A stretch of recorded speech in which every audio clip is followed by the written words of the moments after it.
Ces 5 sacrifices annonçaient le chemin du salut vers nous.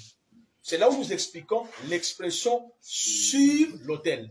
Donc, sur l'autel, c'est pour parler de l'expiation, de la réconciliation, de la purification, de la miséricorde, de la paix.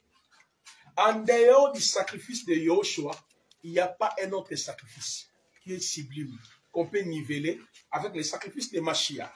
Regardez, le prédicateur qui prêche les démons, leur message est centré sur les alliances, les autels et les sacrifices. C'est ça, non?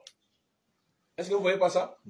Leur message est centré sur les alliances maléfiques, les autels et les sacrifices. Et enfin, le prédicateur qui sont basés sur ça, il nous parle des implications de ces alliances, de ces autels et de ces sacrifices. Maintenant, ils oublient aussi, nous avons aussi un autel céleste. Nous avons un sacrificateur céleste. Nous avons un sacrifice céleste. Mais quelles sont les implications du sacrifice de Yahushua dans nos vies? On ne nous enseigne pas, frère Gagnon, les implications de ce que Yahushua a fait pour nous. Seulement, tu vois ce que ta mère a fait, ce que ton père a fait, c'est ce qu'il bloque la famille. Il y a des autels, oui, il y a des autels. Mais nous avons aussi un autel céleste, c'est ce que l'Hébreu nous dit. Nous avons aussi un sacrificateur éternel. Nous avons aussi les sacrifices éternels. Mais quelles sont les implications aussi de ce qui a été fait pour nous à la croix dans nos vies?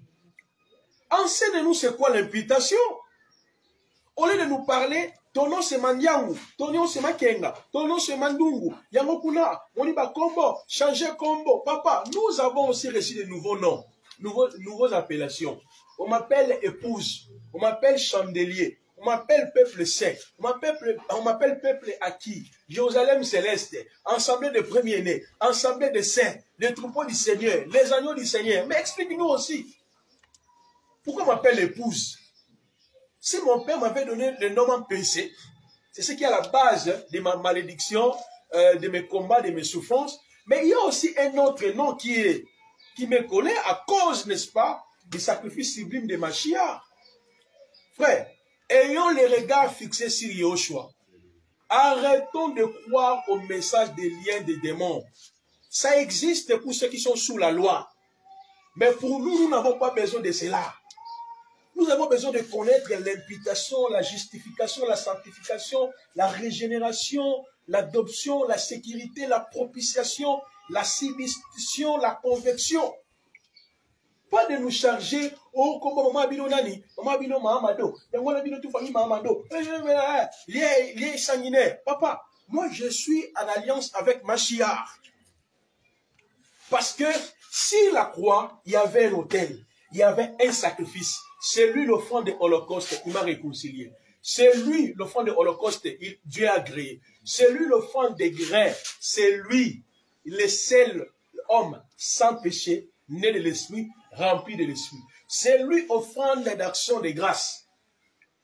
Oh, venez avec des offrandes d'action de grâce. C'est des arnaques dans nos assemblées.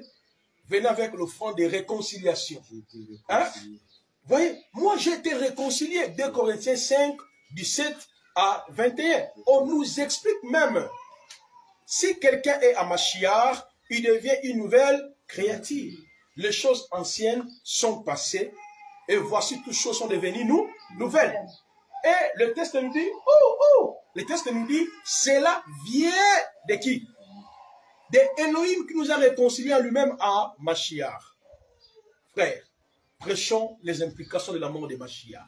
L'imputation, la glorification, la justification, la purification, la sanctification, la ration, les rachats, la propitiation. D'accord. Aujourd'hui, ma cabonaise où mais là, pambate papa la bino à Salaka Alliance. Dans la famille Gédéon. Cher prédicateur, arrêtez avec ça. Il y a une alliance éternelle qui a été faite à la croix pour moi. Et dans cette alliance, il est écrit, je ne me souviendrai plus de vos péchés. Si mon père a fait le péché parce qu'il est né d'Adam, et tous ceux qui sont nés d'Adam étaient toujours conduits par la chair. Mais nous sommes nés de l'esprit, nés d'en haut. Est-ce que vous comprenez? Joseph,